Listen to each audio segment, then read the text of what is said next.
Hello and welcome to Inked. If you like the content on the channel, please don't forget to subscribe, like the videos, comment, ring the bell, and if you're interested in the Neverending Tales as a book, you can purchase it as a hardcover or as a paperback with the links in the description. Thank you. The Neverending Tales, Chapter 8, Fresh as Water. Plain City is one of those little towns in Ohio where nothing ever happens.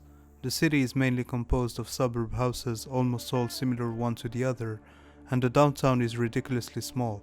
Almost all the people living there have simple lives and care more about the next softball game than anything from the outside, but there was one exception in the lot, a young girl that was destined for an extraordinary life.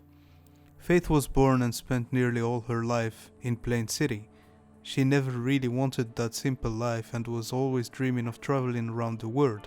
She was feeling that she had a lot to offer, and her life in Plain City was only a waste of her potential and an obstacle to her dreams, but things didn't stay that way for too long. Faith left Plain City for college and successfully graduated in journalism. She then moved to New York and got a job as an investigative reporter for the New York Times. When she first got to New York, she felt that a new life was beginning for her with new perspectives and opportunities, and she wasn't wrong about it. Her life did change as she was the subject of a quite strange phenomenon. During this period of the beginning of the 21st century, some parts of the human population were experiencing strange mutations. The phenomenon was still quite limited at the time, and Faith was one of those early mutants. It all happened in the first week when she moved to New York. She was then living in a small apartment in Queens and was still searching for a job. One night she was taking a shower when she felt that the water's contact with her skin was odd, so she stopped the shower. She saw all the water on her body melting with her skin, being absorbed. She didn't really understand and didn't give to the phenomenon any attention, but something even stranger happened the next day.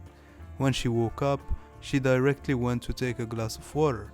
But when she opened the tap, the water refused to go into the glass. Instead, it started to flow into the air, going in the direction of Faith's sight. She dropped the glass and freaked out. Her quick and strong surprise made her body react in a weird way. She started to liquefy. In no time, she completely turned into water. It was the strangest feeling ever for Faith, like being born again and feeling all the surrounding in every little drop of her new being. She was able to move with ease and to float in the air.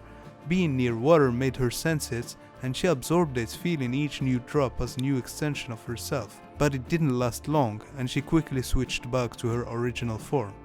Once back to the flesh, she understood how to do it. It was like a new motor skill that she was able to perform as easily as walking or moving her arms. She didn't really understand why it happened, but she just acknowledged it. Being able to completely transform into water gave her a brand new perspective of what she was able to perform, and she just accepted it, as anyone would accept to walk or to talk. She decided that she didn't have to tell anybody about it, unless in case of a real emergency. Few months after she started working at the New York Times, she was assigned to investigate a series of abductions that were simultaneously performed in New York and many other major cities all around the United States. The abductions were various, the people targeted weren't similar or following a specific pattern. The only common denominator between all the cases was the culprits themselves. Many witnesses have confirmed that those people were publicly kidnapped in random areas by masked people wearing black clothes with a red X on the left shoulder. But the kidnappings were all done in far apart areas where the police weren't present. Those kidnappings started years ago and were still ongoing at the time. The frequency between each kidnapping wasn't consistent, and the kidnappers didn't leave any traces behind them, which made it impossible for the police, the FBI or the CIA to catch them. They were ghosts, appearing quickly to abduct and disappearing without leaving any trace. The FBI called them the Red Cross ghosts, and recently their activities became more frequent. Faith started her investigation in New York, but 1 month later, the reports showed that the activity of the Red Cross ghosts dramatically increased in LA. Faith convinced her superiors to go investigate there, and 2 days later, she was in a plane for LA. Faith was really happy to have such a case for her first report, and she was really enjoying the travel that it involved. Since she was a kid, she always wanted to visit the City of Angels, and she was finally there, but her joy quickly turned sour when she saw the Red Cross ghosts. They were coming for her. Everything became clear in her head few seconds before it was too late. It was people like her that they were kidnapping, people with those new abilities. The Red Cross ghost took her and put a bag on her head. They moved to a dark alley, but quickly noticed they weren't alone. Something started moving on the walls, a shadow that approached the ghosts. It didn't take them long to notice the presence, and one of them pulled out a gun and started shooting at the shadow. He missed it. The shadow moved fast and went directly under him. Once the shadow was under his feet, he fell into it, absorbed. The ghost that was holding Faith threw her aside and with the remaining ghosts shot the shadow as well, but they quickly ended up like their teammate, absorbed into the darkness. The shadow moved then to a wall, expanding, then took a multi-dimensional shape, completely turning into a young man with long black hair. The shadow man got the bag off Faith's head. "Who are you?" Faith asked. "Where are the Red Cross ghosts?" "I go by Nightmare. You'll understand that someone who could get rid of governmental task forces can't reveal his true name, or at least not for the moment." "Governmental task forces? You mean the Red Cross ghosts work for the government? That's insane. The police, the FBI and the CIA are tracking them. I can understand that it's hard to believe, but just think, they were active for years and never did even one of them get caught. But they leave no trace. They were kidnapping people in public, in broad daylight, with witnesses around. They were never caught because they were never meant to be caught, like an urban legend, striking and leaving rumors. You might know by now who they are targeting." Faith choked. Everything in the man's discourse was insane, but she started getting used to the bizarre after discovering her abilities. "Do you know why we have those powers?" Faith asked. "We are mutants. Our DNA is different from the majority of the other humans. The reasons of those alterations are still unknown to me as well." "How do you know all those details?" Nightmare stayed silent for a moment before answering.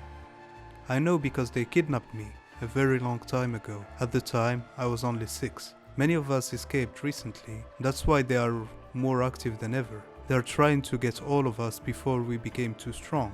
But too bad for them, the revolution is already on." "Will they come again for me?" Faith asked.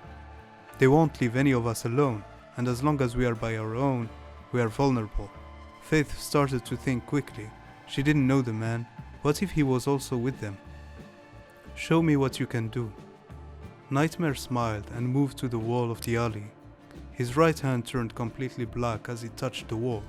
The black of his hand went into the wall and formed a large circle nearly 2 meters in diameter. "Well, this is interesting," Faith said. "It's not all. This is a portal. Another one similar is now on the wall of our headquarters. So what do you think? Do you want to join the revolution? You can't hide alone much longer anyway." Faith closed her eyes and went into the dark disk. Nightmare followed after her. The black disk vanished soon after. Thank you for staying until the end. Please don't forget to subscribe to the channel, like the video, ring the bell, comment and share. If you're interested in the Neverending Tale as a book, it's also available as a hardcover or as a paperback with the links in the description. See you next time on Inked Feather.